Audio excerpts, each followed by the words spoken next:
वीर बाल दिवस मनाने की शुरुआत की थी। अब ये दिन करोड़ों देशवासियों के लिए, पूरे देश के लिए राष्ट्रीय प्रेरणा का पर्व बना है। इस दिन ने भारत के कितने ही बच्चों और युवाओं को अदम्य साहस से भरने का काम किया है। आज देश के 17 बच्चों को वीरता, इनोवेशन, साइंस और टेक्नोलॉजी, स्पोर्ट्स और आर्टिस्ट जैसे क्षेत्रों में सम्मानित किया गया है। इन सब ने दिखाया है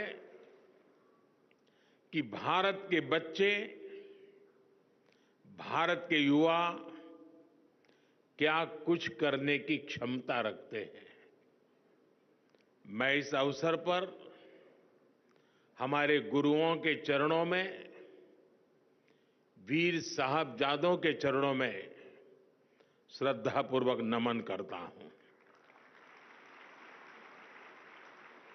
मैं अवार्ड जीतने वाले सभी बच्चों को भी बधाई देता हूं, उनके परिवारजनों को भी बधाई देता हूं और उन्हें देश की तरफ से शुभकामनाएं देता हूं। साथियों, आज आप सभी से बात करते हुए मैं उन परिस्थितियों को भी याद करूंगा जब वीर साहबजादों ने अपना बलिदान दिया था। ये आज की युवा पीढ़ी के लिए भी जानना उतना ही जरूरी है और इसलिए उन घटनाओं को बार बार याद किया जाना ये भी जरूरी है। 325 साल पहले के वो हालात, 26 दिसंबर का वो दिन जब छोटी सी उम्र में हमारे साहबजादों ने अपने प्राणों की आहुति दे दी। साहिबजादा जोरावर सिंह और साहिबजादा फतेह सिंह की आयु कम थी, लेकिन उनका हौसला आसमान से भी ऊंचा था। साहबजादों ने मुगल सल्तनत के हर लालच को ठुकराया, हर अत्याचार को सहा। जब वजीर खान ने उन्हें दीवार में चुनवाने का आदेश दिया तो साहबजादों ने उसे पूरी वीरता से स्वीकार किया। साहबजादों ने उन्हें गुरु अर्जन देव, गुरु तेग बहादुर और गुरु गोविंद सिंह की वीरता याद दिलाई। ये वीरता हमारी आस्था का आत्मबल था। साहिबजादों ने प्राण देना स्वीकार किया, लेकिन आस्था के पथ से वो कभी विचलित नहीं हुए। वीर बाल दिवस का ये दिन हमें ये सिखाता है कि चाहे कितनी भी विकट स्थितियां आए, कितना भी विपरीत समय क्यों न हो, देश और देश हित से बड़ा कुछ नहीं होता। इसलिए देश के लिए किया गया हर काम वीरता है। देश के लिए जीने वाला हर बच्चा, हर युवा वीर बालक है। साथियों, वीर बाल दिवस का ये वर्ष और भी खास है। ये वर्ष भारतीय गणतंत्र की स्थापना का, हमारे संविधान का 75वां वर्ष है। इस 75वें वर्ष में देश का हर नागरिक वीर साहबजादों से राष्ट्र की एकता, अखंडता के लिए काम करने की प्रेरणा ले रहा है। आज भारत जिस सशक्त लोकतंत्र पर गर्व करता है, उसकी नींव में साहबजादों की वीरता है, उनका बलिदान है।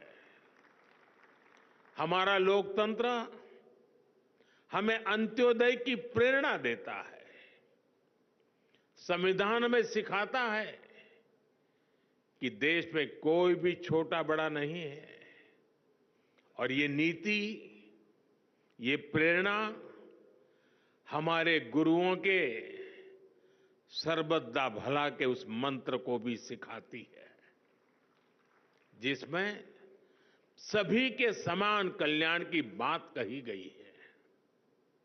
गुरु परंपरा ने हमें सभी को एक समान भाव से देखना सिखाया है, और संविधान भी हमें इसी विचार की प्रेरणा देता है।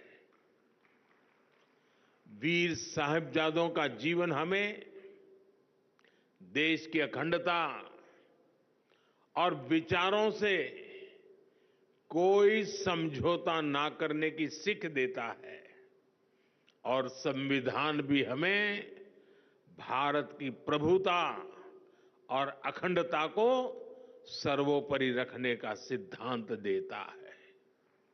एक तरह से हमारे लोकतंत्र की विराटता में गुरुओं की सीख है, साहिबजादों का त्याग है, और देश की एकता का मूल मंत्र है। साथियों, इतिहास ने और इतिहास से वर्तमान तक भारत की प्रगति में हमेशा युवा ऊर्जा की बहुत बड़ी भूमिका रही है। आजादी की लड़ाई से लेकर के 21वीं सदी के जन आंदोलनों तक भारत के युवा ने हर क्रांति में अपना योगदान दिया है। आप जैसे युवाओं की शक्ति के कारण ही आज पूरा विश्व भारत को आशा और अपेक्षाओं के साथ देख रहा है।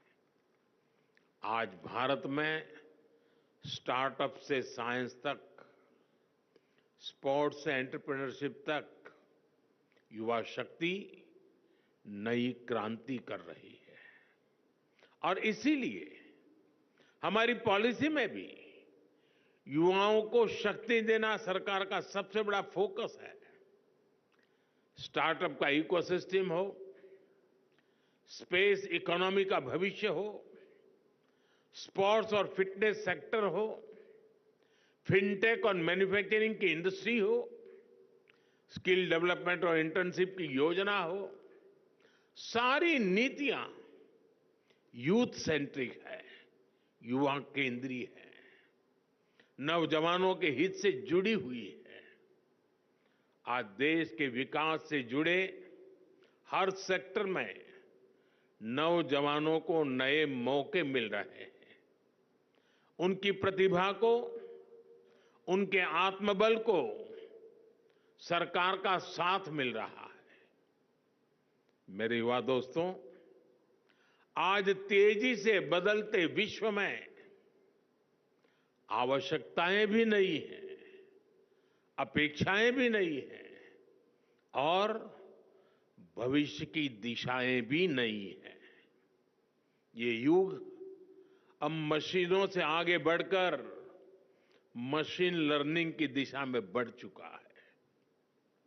सामान्य सॉफ्टवेयर की जगह एआई का उपयोग बढ़ रहा है। हम हर फील्ड में नए चेंजेस और नए चैलेंजेस को महसूस कर सकते हैं। इसलिए हमें हमारे युवाओं को फ्यूचरिस्टिक बनाना होगा। आप देख रहे हैं देश ने इसकी तैयारी कितनी पहले से शुरू कर दी है। हम नई राष्ट्रीय शिक्षा नीति, नेशनल एजुकेशन पॉलिसी लाए। हमने शिक्षा को आधुनिक कलेवर में ढाला, उसे खुला आसमान बनाया। हमारे युवा केवल किताबी ज्ञान तक सीमित न रहें, इसके लिए कई प्रयास किए जा रहे हैं। छोटे बच्चों को इनोवेटिव बनाने के लिए देश में 10,000 से ज्यादा अटल टिंकरिंग लैब शुरू की गई है। हमारे युवाओं को पढ़ाई के साथ साथ अलग अलग क्षेत्रों में व्यावहारिक अवसर मिले, युवाओं में समाज के प्रति अपने दायित्वों को निभाने की भावना बढ़े, इसके लिए मेरा युवा भारत अभियान शुरू किया गया है। भाइयों बहनों, आज देश की एक और बड़ी प्राथमिकता है फिट रहना। देश का युवा स्वस्थ होगा तभी देश सक्षम बनेगा। इसलिए हम फिट इंडिया और खेलो इंडिया जैसे मूवमेंट चला रहे हैं। इन सभी से देश की युवा पीढ़ी में फिटनेस के प्रति जागरूकता बढ़ रही है। एक स्वस्थ युवा पीढ़ी ही स्वस्थ भारत का निर्माण करेगी। इसी सोच के साथ आज सुपोषित ग्राम पंचायत अभियान की शुरुआत की जा रही है। ये अभियान पूरी तरह से जन भागीदारी से आगे बढ़ेगा। कुपोषण मुक्त भारत के लिए ग्राम पंचायतों के बीच एक हेल्दी कंपटीशन, एक तंदुरुस्त स्पर्धा हो, सुपोषित ग्राम पंचायत विकसित भारत का आधार बने, ये हमारा लक्ष्य है। साथियों, वीर बाल दिवस हमें प्रेरणाओं से भरता है और नए संकल्पों के लिए प्रेरित करता है। मैंने लाल किले से कहा है, अब बेस्ट ही हमारा स्टैंडर्ड होना चाहिए। मैं अपनी युवा शक्ति से कहूंगा कि वो जिस सेक्टर में हो उसे बेस्ट बनाने के लिए काम करें। अगर हम इंफ्रास्ट्रक्चर पर काम करें तो ऐसे करें कि हमारी सड़कें, हमारा रेल नेटवर्क, हमारा एयरपोर्ट इंफ्रास्ट्रक्चर दुनिया में बेस्ट हो। अगर हम मैन्युफैक्चरिंग पर काम करें तो ऐसे करें कि हमारे सेमीकंडक्टर, हमारे इलेक्ट्रॉनिक्स, हमारे ऑटो व्हीकल दुनिया में बेस्ट हो। अगर हम टूरिज्म में काम करें तो ऐसे करें कि हमारे टूरिज्म डेस्टिनेशन, हमारी ट्रैवल एमेनिटी, हमारी हॉस्पिटैलिटी दुनिया में बेस्ट हो। अगर हम स्पेस सेक्टर में काम करें तो ऐसे करें कि हमारी सैटेलाइट्स, हमारी नेविगेशन टेक्नोलॉजी, हमारी एस्ट्रोनॉमी रिसर्च दुनिया में बेस्ट हो। इतने बड़े लक्ष्य तय करने के लिए जो मनोबल चाहिए होता है, उसकी प्रेरणा भी हमें वीर साहबजादों से ही मिलती है। अब बड़े लक्ष्य ही हमारे संकल्प है। देश को अपनी क्षमता पर पूरा भरोसा है।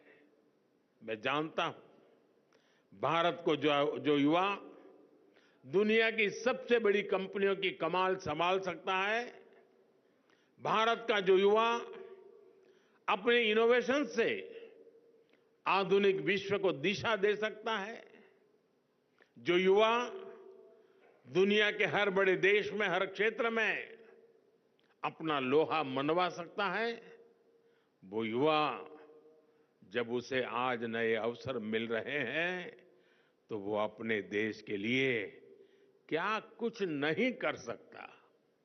इसलिए विकसित भारत का लक्ष्य सुनिश्चित है, आत्मनिर्भर भारत की सफलता सुनिश्चित है।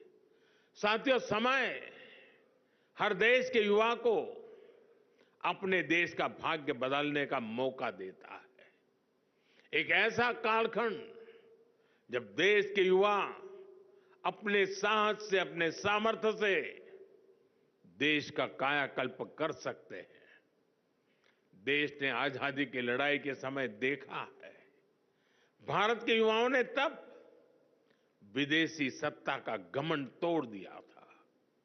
जो लक्ष्य तब के युवाओं ने तय किया, वो उसे प्राप्त करके ही रहे।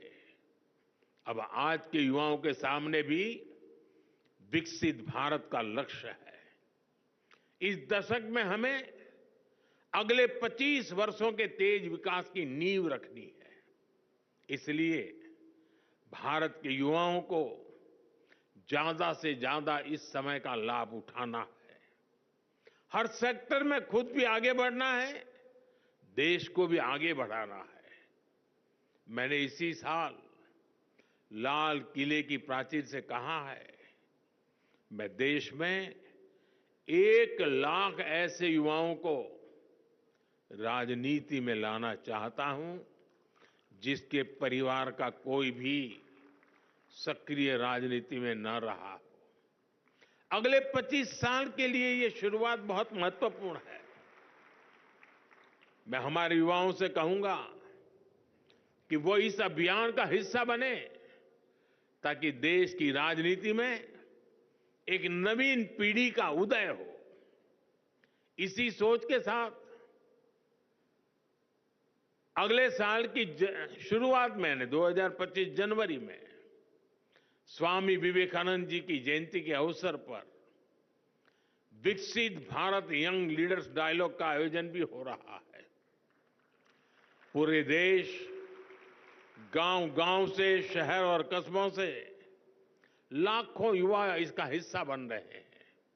इसमें विकसित भारत के विजन पर चर्चा होगी, उसके रोड मैप पर बात होगी। साथियों, अमृतकाल के 25 वर्षों के संकल्पों को पूरा करने के लिए ये दशक, अगले 5 वर्ष बहुत अहम होने वाले हैं। इसमें हमें देश की संपूर्ण युवा शक्ति का प्रयोग करना है। मुझे विश्वास है आप सब दोस्तों का साथ, आपका सहयोग और आपकी ऊर्जा भारत को असीम ऊंचाइयों पर लेकर जाएगी। इसी संकल्प के साथ मैं एक बार फिर हमारे गुरुओं को, वीर साहिबजादों को, माता गुजरी को श्रद्धापूर्वक सर झुका करके प्रणाम करता हूं। आप सबका बहुत बहुत धन्यवाद।